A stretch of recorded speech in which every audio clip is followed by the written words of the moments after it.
Glória a Deus! Que a paz do Senhor Jesus esteja com todos. Amém? Eu espero que todos estejam bem. Quero dizer que estou morrendo de saudade dos irmãos, mas eu creio que logo, logo estaremos juntos, reunidos, adorando e glorificando ao Senhor e matando toda essa saudade, tá bom? A palavra que o Senhor colocou no meu coração para ministrar nessa noite está em Atos capítulo 11, versículo 26. Então, por favor, eu peço que você abra a sua Bíblia em Atos, capítulo 11, versículo 26. Enquanto os irmãos abrem as vossas Bíblias, eu quero te fazer um convite muito especial, na verdade. Quero te dizer que nesse sábado, na porta da igreja, vai ser realizado mais uma vez o Drive Tour Solidário, tá? E nós contamos com você mais uma vez para fazer as doações e assim podemos montar algumas cestas básicas para continuar ajudando algumas famílias, tá? A última vez que foi feito foi mais ou menos há uns 2 meses. A gente, junto com o caminhão que rodou por alguns bairros de São Caetano, a gente conseguiu mais de 2 toneladas de alimentos. Conseguimos montar com isso mais de 130 cestas básicas. Olha que benção! Foi até mais do que a gente imaginava. Fora roupa, fora brinquedo. E com isso ajudamos e abençoamos muitas famílias, algumas instituições também.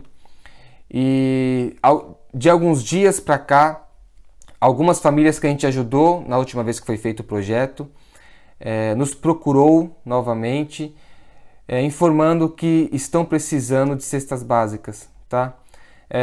Uma cesta básica dura 1 mês e às vezes nem isso, né? Dependendo da família, nem isso dura. Então nos informaram que precisam de uma cesta mais uma vez e a gente como igreja precisa ajudar, né? A gente precisa fazer o nosso papel, olhar para aqueles que estão necessitados e de alguma maneira tentar ajudá-los. Tá bom? Então eu conto com a tua ajuda. Vai ser nesse sábado, vai ter início às 9 horas da manhã e vamos terminar às 14 horas. Reserve então durante esse período um tempinho do seu sábado para estar indo até a igreja, levando a sua cesta básica e abençoando essas famílias. Tá bom? Quem foi a última vez sabe que a gente toma todas as precauções possíveis. Você vai com seu carro, entrega a sua doação, já vai para casa, não tem muito contato. Então, por favor, faça isso. E você pode ter a absoluta certeza que a sua doação ajudará e ajudará muito a abençoar essas famílias. Tá bom? Eu acho que você já abriu, já deu tempo, né? Em Atos 11, no versículo 26. Vai ser só esse versículo a leitura, tá? Para a gente não estender muito. Vai dizer assim: E sucedeu que todo um ano se reuniram naquela igreja e ensinaram muita gente. E em Antioquia foram os discípulos pela primeira vez chamados cristãos. A primeira vez que eu li esse versículo, ou a primeira vez que eu prestei atenção mesmo nesse versículo, eu posso até ter lido outras vezes, o que me chamou a atenção foi o fato de terem mencionado que em Antioquia foi a primeira vez que os discípulos, que aqueles homens que foram até lá anunciar a Cristo, anunciar o Evangelho, foram chamados de cristãos.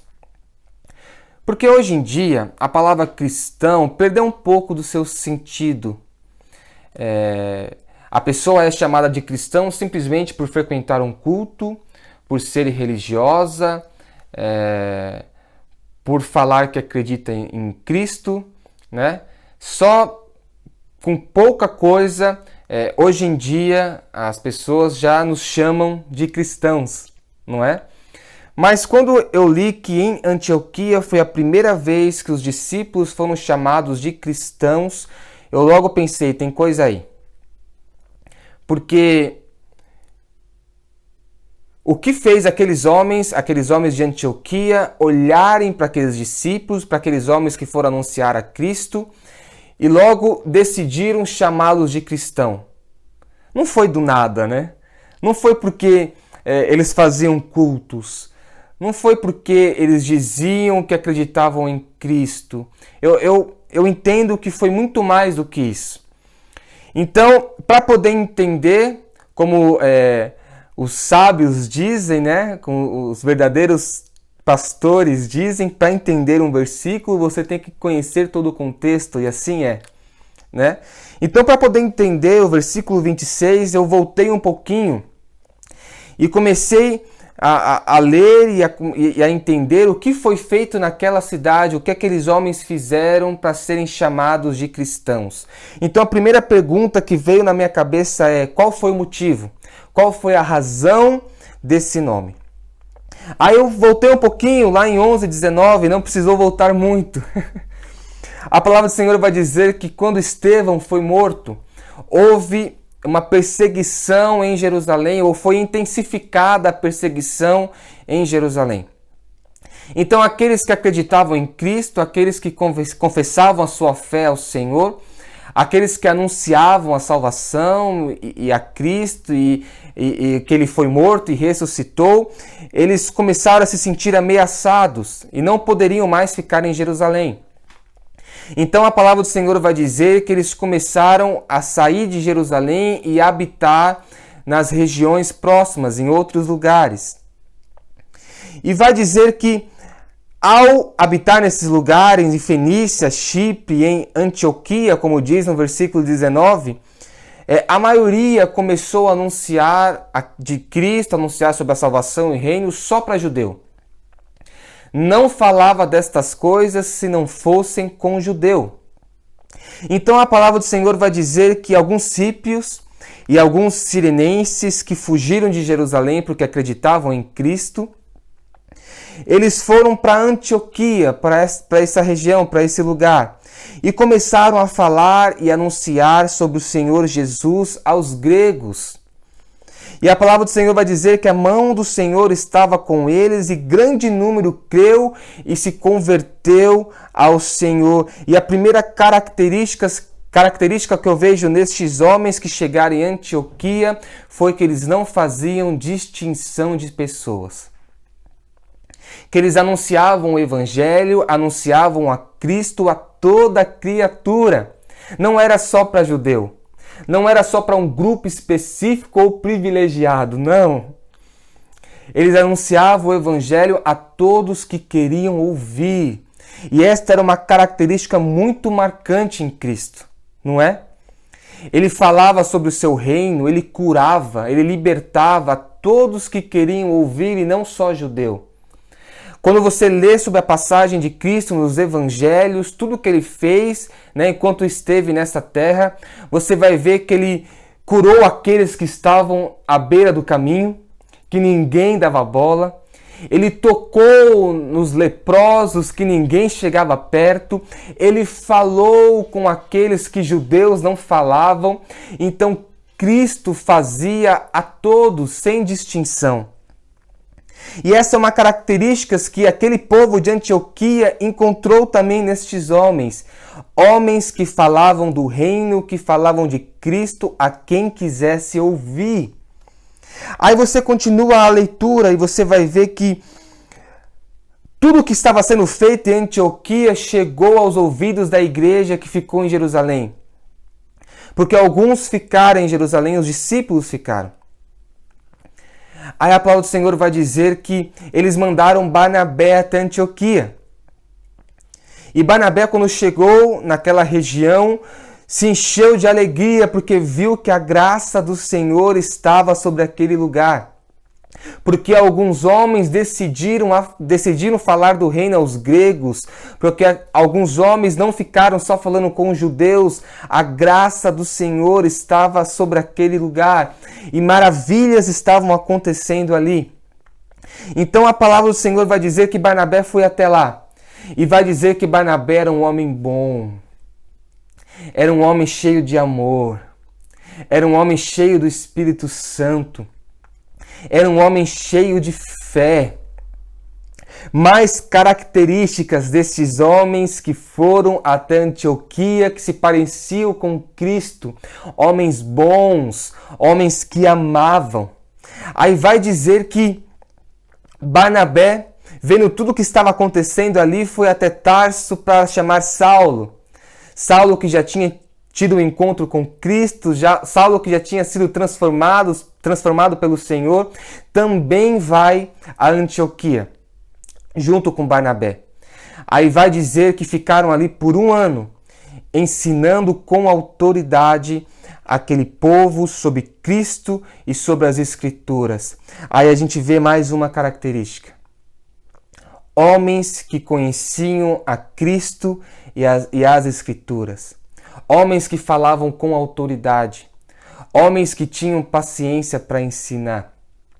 Homens que se decidiram e colocaram as suas vidas durante 1 ano a ensinar aquele povo sobre Cristo, sobre reino e sobre salvação. Homens que largaram tudo que tinham para anunciar e ensinar aquele povo. E agora eu entendo. Lendo tudo isso, agora eu entendo por que aquele povo olhou para estes homens e disse: são cristãos. São parecidos com Cristo. Eles fazem aquilo que Cristo fazia. O que eles anunciam, esse Cristo de amor, esse Cristo que é bom, esse Cristo que se preocupa com todos, esse Cristo que ensina, que tem paciência, esse Cristo que nos ama a tal ponto de largar tudo para estar conosco, para nos ensinar, para nos mostrar o caminho. Esse Cristo, eles se parecem com Cristo. Eles têm características do Senhor. Então essa primeira pergunta que fiz foi respondida. Olha, estes homens foram chamados de cristãos porque eles mostraram para aquele povo de Antioquia que eles eram realmente parecidos com Cristo. Na sua bondade, no seu amor, na sua paciência em ensinar, sem fazer distinção de pessoas, eles eram parecidos com Cristo. Aí quando essa questão foi respondida, quando eu encontrei respostas na Bíblia do motivo da palavra cristão e daquele povo chamar aqueles homens de cristãos, me veio uma outra pergunta tão importante quanto. Eu me questionei, eles foram chamados de cristãos por estes motivos. Agora, eu sou digno de ser chamado de cristão? Eu possuo estas mesmas características? Será que eu sou chamado de cristão só porque é costume e é cultural? Ou quando o mundo vê a minha vida, ou quando as pessoas me veem, me chamam de cristão porque há em mim características do próprio Cristo. O Cristo que eu anuncio na sua bondade, no seu amor, na sua paciência, no seu ensinamento, na sua sabedoria. Será que vem em mim essas características ou só me chamam de cristão porque eu frequento culto? Ou só me chamam de cristão porque eu digo ser religioso? Ou só me chamam de cristão porque eu digo ser bom, digo que amo, digo ter fé e digo ser cheio do Espírito Santo? Será que é só por isso? É pelo que eu digo ou pelo que eu faço? Por que me chamam de cristão? Será que a palavra está devidamente empregada à minha pessoa? Será que eu sou digno dela? Ou eu sou como aquela figueira encontrada por Cristo e seus discípulos durante a sua caminhada? Lembra dela? A palavra do Senhor vai dizer que Jesus, andando com seus discípulos, encontra uma figueira muito linda, formosa à vista. Figueira cheia de folhas verdes, muito formosa mesmo. Aí vai dizer que Cristo estava com fome e que ele, junto com seus discípulos, caminham até essa figueira para se alimentar. E quando ele chega perto dessa figueira, vê que essa figueira, na realidade, não tem fruto algum a oferecer. Então, Cristo amaldiçoa essa figueira, ela se seca e os discípulos ficaram impressionados com aquilo que Cristo tinha feito. Aí, se você for ler essa passagem em Marcos, você vai ver e ler que ele dá um detalhe a mais sobre essa passagem. Na verdade, ele tenta justificar o porquê a figueira não tinha figo algum. Ele vai dizer que não era a estação apropriada para se dar figos. Ele vai dizer que não era o momento oportuno de dar frutos naquela árvore. E, na verdade, a justificativa de Marcos é até válida, porque Cristo foi que criou todas as coisas junto com o Pai. E Ele criou cada árvore, cada fruto para se dar em uma estação apropriada. Mas o que Cristo estava fazendo naquele momento não era, na sua ira, amaldiçoar a figueira por amaldiçoar, porque estava nervoso. Ele queria ensinar algo aos seus discípulos e era um momento muito propício para aquilo. Se você for ler em Mateus, um pouquinho antes, vai dizer que ele chega em Jerusalém montado no jumentinho. E você vai ver que todo o povo, ao ver Cristo entrando na cidade, começa a adorar e glorificar e honrar a Cristo. Começam a dizer, bendito é aquele que vem, hosana nas alturas. Ele é honrado e recebe glórias daquele povo na sua entrada. Aí vai dizer que quando ele entra na cidade, ele vai até o templo e na verdade vê que aquela folhagem, aquelas folhas verdes, né? Aquela impressão à primeira vista não era a realidade daquela cidade. A palavra do Senhor vai dizer que quando ele entra no templo, a sua a casa que deveria ser casa de oração virou uma casa de comércio, então ele se ira. A palavra do Senhor vai dizer que ele começa a quebrar tudo. Ele joga tudo pro alto, porque estavam fazendo da casa de oração uma casa de comércio, estavam fazendo tudo errado. Então ele viu que Jerusalém, apesar de parecer formosa à vista, quando ele começou a entrar na cidade, quando ele chegou bem perto, viu que não tinham nada a oferecer, viu que eles estavam fazendo tudo errado. Assim como a figueira, que à primeira vista era formosa, à primeira vista era bela, à primeira vista parecia que tinha algo a oferecer, mas quando ele chegou bem pertinho dela, não tinha fruto nenhum a lhe dar e a saciar a sua fome. Este era o ensinamento de Cristo aos seus discípulos. Ele estava querendo ensinar, olha, do que adianta você ser formoso à vista, do que adianta você parecer ser belo, parecer que tem algo a oferecer de longe, mas quando chegam perto de você, veem que na verdade você não tem nada a oferecer. Sabe o que ele estava ensinando a esses discípulos? Do que adianta de longe parecer que você tem alimento e quando as pessoas chegam perto de você, veem que você não pode saciar a sua fome. Do que adianta de longe parecer que você ama, mas quando as pessoas chegam perto de você, veem que na verdade você não ama elas tanto assim. Do que adianta de longe parecer que você conhece a verdade, mas quando chegam perto de você, veem que você está tão perdido quanto elas.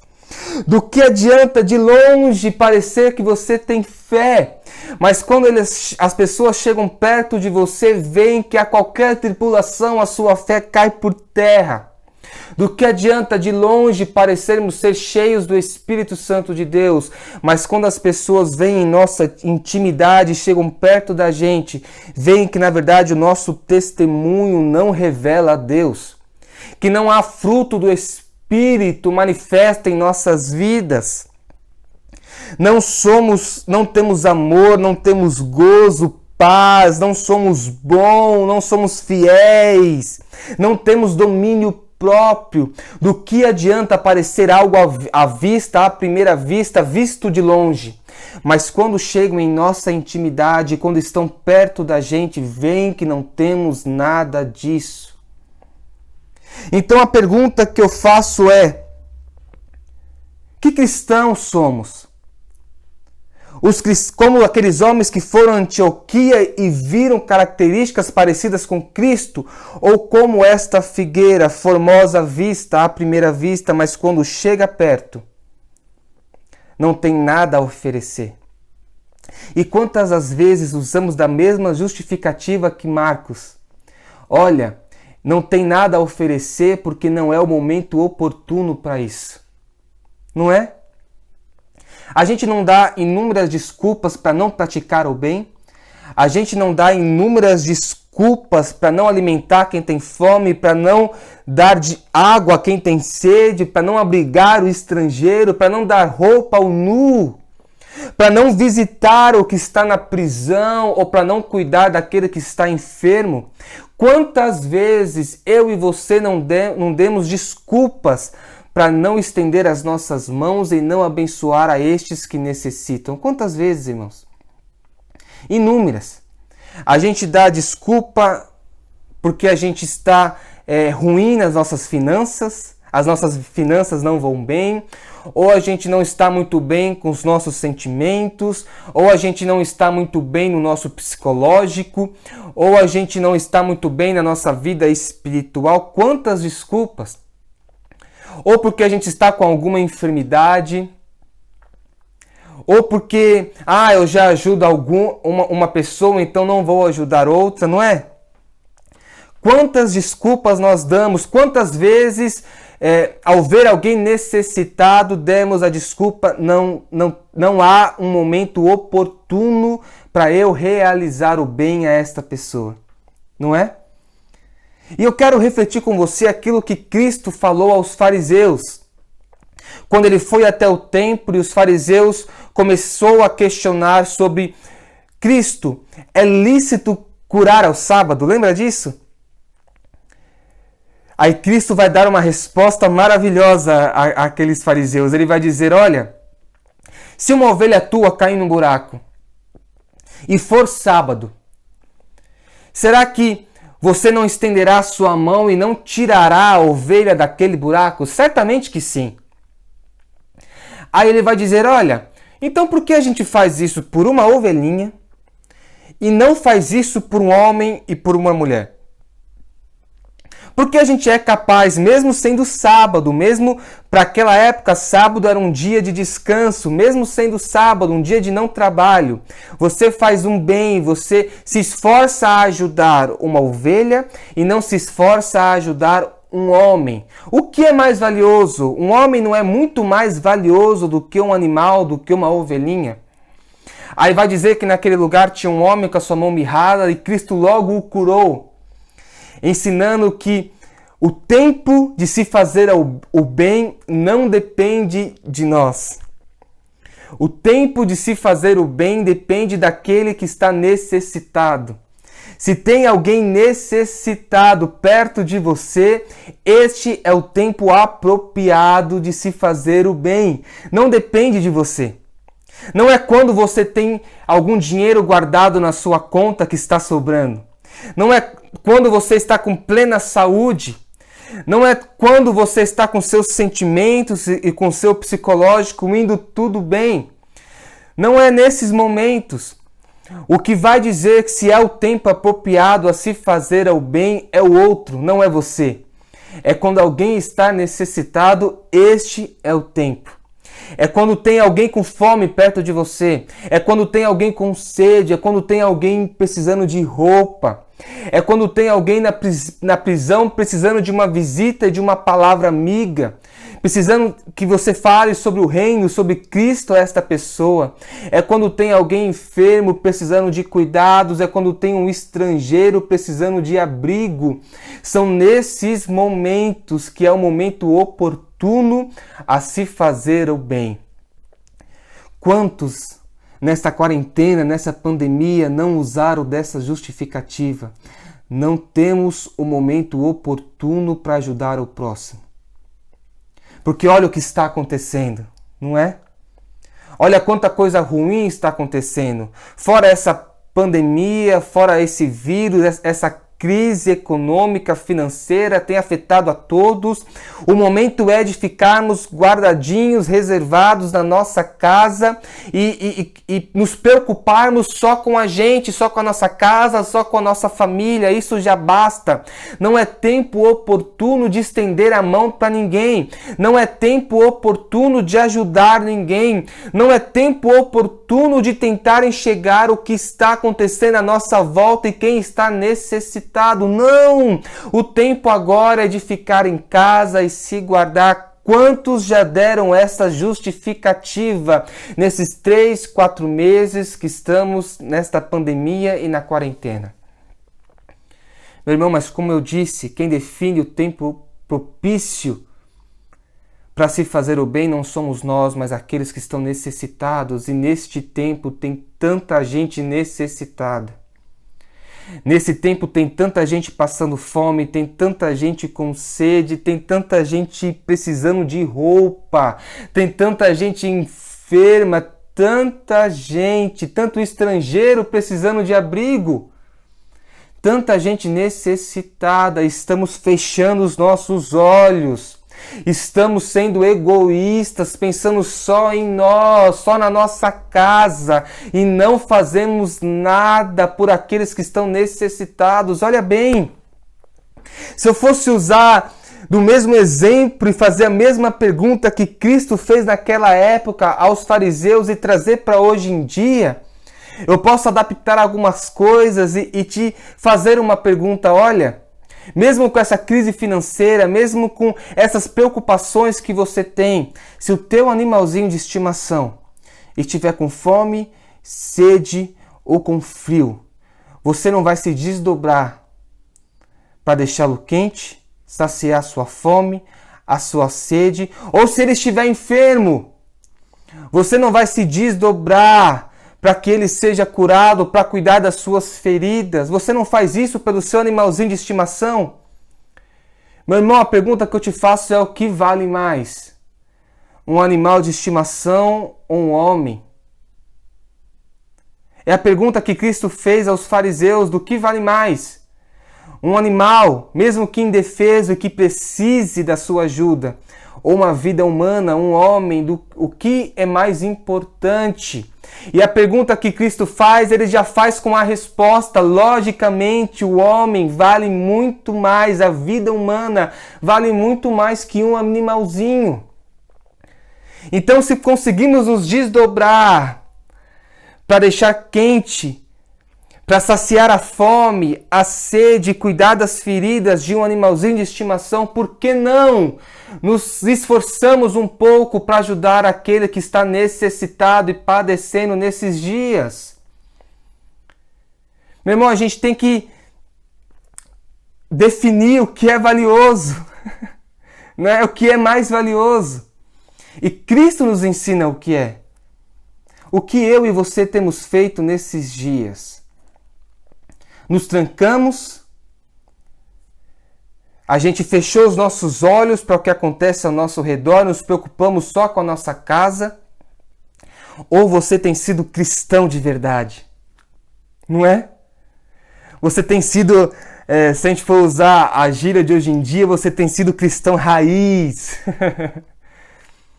Não é, você não recebe só esse nome porque é cultural e de costume, não. Você recebe esse nome porque você pratica bondade e amor, se preocupa com o próximo, assim como Cristo. Por isso você é cristão. Que tipo de cristão você é, meu irmão? Você é cristão porque parece com Cristo? Ou você é que nem aquela figueira, de longe parece uma coisa, mas de perto é outra completamente diferente? Você não corresponde às expectativas, você não alimenta, você não sacia aquilo que as pessoas precisam ao te procurar. Que cristão você tem sido? A palavra do Senhor vai dizer que em Mateus 25, quando ele fala sobre aquele dia, vai dizer que ele separará as ovelhas dos bodes. Sabe essa passagem? E ele vai dizer para as ovelhas: olha, porque eu tive fome e vocês me deram de comer, porque eu tive sede e vocês me deram de beber, porque eu fui estrangeiro e vocês me abrigaram, porque eu estava nu e vocês me vestiram, porque eu estava enfermo e vocês cuidaram de mim, porque eu estava na prisão e vocês foram me visitar. Vinde a mim. Vinde a mim, eu dou abrigo a vocês agora, eu chamo para perto de mim, porque quando eu padeci dessas necessidades, vocês estenderam a mão para mim. Aqueles que estavam à direita, ele disse isso, a que estavam à esquerda e que vai chamar que eram À direita as ovelhas, à esquerda os bodes, vai dizer: olha, por que vocês não fizeram nada disso? Fiquem longe de mim. Vocês não vão vir para perto de mim como as ovelhinhas, mas vocês vão se afastar da minha presença. Então você pode me perguntar: mas pastor, onde está a graça nisso? Porque eu aprendi que a salvação vem pela graça. Não são por nossas obras. Onde está a graça nisso? Eu não consigo entender. Como assim Cristo naquele dia vai separar aqueles que fazem daqueles que não fazem, aqueles que ajudam daqueles que não ajudam, aqueles que estendem a mão daqueles que não estendem a mão, aqueles que se preocupam com o próximo daqueles que não se preocupam? Como assim? Não é pela graça que somos salvos? Sim, amados, você só não entendeu a graça ainda. Se essa é a pergunta que veio ao teu coração, você só não entendeu o que é graça. Você só não entendeu o que é viver debaixo da graça do Senhor. Porque, sim, a salvação é conquistada por Cristo e só Ele foi capaz de nos dar a salvação. Obra nenhuma realizada por nós nos daria o direito de sermos salvos, compraria as nossas vidas, nos livraria da morte. Não, obra nenhuma. Se somos salvos é porque Cristo veio ao mundo, morreu naquela cruz e ressuscitou. É através dele que temos salvação. Mas viver debaixo da graça é nascer de novo. Viver debaixo da graça é morrer o velho homem e nascer no Espírito. É não andar mais conforme a sua carne, mas andar no Espírito, porque você nasceu de novo. Lembra quando Cristo falou àquele mestre que era necessário nascer de novo para entrar no reino, para fazer parte desse reino, lembra? É necessário nascer de novo, e esse novo nascimento é um nascimento no Espírito. E aqueles que nascem de novo, novo homem e nova mulher e as suas obras revelam este novo nascimento. Não, as obras do homem não o levam para a salvação, mas as obras do homem revelam se ele nasceu de novo ou não. Porque aquele que nasce de novo é transformado. Aquele que nasce de novo não é egoísta, não pensa só em si, não anda segundo a carne, mas anda segundo o Espírito. E andar segundo o Espírito é ser capacitado para fazer aquilo que o Pai quer que façamos. Para obedecer às vontades de Deus, somos capacitados pelo Espírito. E nessa nova vida, nesse novo nascimento, somos capazes de olhar ao nosso redor e agir como Cristo agiu, em estender a mão, em ajudar o necessitado, em olhar com amor, em praticar bondade. Aleluia! As tuas obras não te levam para o céu, mas as tuas obras revelam se você tem salvação, se você nasceu de novo ou não. Meu irmão, olhe para aqueles que estão ao teu redor. Você crê em Cristo? Você crê na salvação que há nele? Então olhe para aqueles que estão ao seu redor, nasça de novo. Se você não tem essa vida como um cristão de verdade, se você não pratica amor, se você não pratica bondade, se você não estende a mão ao próximo, vendo o momento oportuno para isso, que é quando o próximo está necessitado, deixa eu te dizer alguma coisa, deixa eu te dizer algo. Você precisa, é necessário nascer de novo, aleluia. É necessário ter uma transformação na sua vida. É necessário você andar em Espírito. Para que quando chega aquele grande dia, Papai, Cristo, olhe para você e diga: olha, bendito, venha para perto. Porque eu tive fome, eu tive sede, eu estava nu, eu estava enfermo, eu fui estrangeiro, eu estava na prisão. E você estendeu a mão, venha para pertinho de mim, agora sou eu que estendo a mão para você. Aleluia. Se você precisa de uma transformação, peça ao Senhor nessa noite. Fale, Senhor, eu não quero ser chamado de cristão só porque eu frequento cultos, só porque eu digo que acredito no Senhor. Não, eu quero ser chamado de cristão por ser parecido com Cristo, por ser parecido com o Senhor. Transforme a minha vida. E se você tem agido como um cristão raiz, se você tem feito a vontade de Deus, se você tem amado, se você tem praticado bondade, se você não tem feito distinção de pessoas, se você tem feito a vontade do Pai, a palavra do Senhor nessa noite para você, olha, como Barnabé disse àquele povo de Antioquia, lembra que a gente leu sobre isso? Ou que eu falei sobre isso? Ele vai dizer àquele povo, olha, continuem assim. Que este amor nos seus corações, que esse propósito do coração de vocês permaneça. Ele vai dizer lá no versículo 23 que ele se alegrou e exortou todo o povo a permanecer no Senhor com o propósito do coração. Se você tem feito estas coisas, permaneça assim. Continue a ajudar, continue a amar, continue a praticar bondade, estenda a mão a todo aquele que está necessitado. Vamos parar de dar desculpas. Vamos parar de colocar empecilho. Vamos fazer aquilo que Cristo faria em nosso lugar. Vamos fazer aquilo que Cristo fez e nos ensinou a fazer durante toda a sua caminhada nesta terra. Praticar o bem, amar ao próximo, estender a mão a quem for. Faça isso, meu irmão. Faça isso. Vamos ser cristãos de verdade. Amém? Aleluia. Esta é a palavra que o Senhor colocou no meu coração para ministrar sobre a vida dos irmãos.